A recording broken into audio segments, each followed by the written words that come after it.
লাঞ্ছিত হওয়া মুক্তিযোদ্ধা আব্দুল হাই কানু ছিলেন কেন্দ্রীয় কৃষক লীগ ও জেলা কৃষক লীগের নেতা। মুক্তিযোদ্ধা এবং আওয়ামী লীগের নেতা হওয়ার সুবাদে এলাকায় প্রভাব বিস্তারের ব্যাপক অভিযোগ রয়েছে তার বিরুদ্ধে। আওয়ামী শাসনামলেই যুবলীগ কর্মী রানা হত্যাসহ মারামারি আইসিটি অ্যাক্টে মামলার আসামি তিনি। মুক্তিযোদ্ধা হয়ে অপর এক মুক্তিযোদ্ধাকে পুকুরে নামিয়ে হেনস্থার অভিযোগ রয়েছে তার বিরুদ্ধে। এছাড়াও তিনি এবং তার ছেলের বিরুদ্ধে অন্যায়ভাবে মানুষকে চাকরিচ্যুত করা, প্রতিপক্ষকে হেনস্থা ও এলাকা ছাড়া করা এবং চাঁদাবাজির অভিযোগ রয়েছে।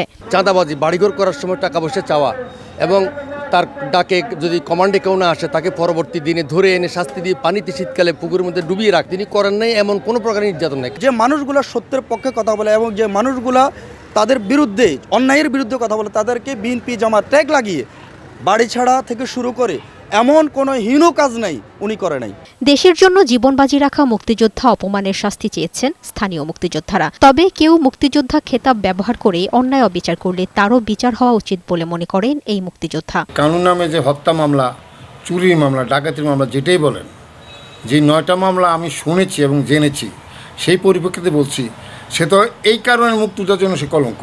আইনগত জিনিস দিয়ে তার বিচার হোক, তবে জোতার মালার গলা দেওয়াটা সেটার বিচার আমি চাচ্ছি। কুলিয়ারা স্কুল ম্যানেজিং কমিটির নির্বাচনে এক ব্যক্তিকে হেনস্থার প্রতিশোধ নিতেই আব্দুল হাই কানুকে লাঞ্ছিত করা হয় বলে জানিয়েছে পুলিশ।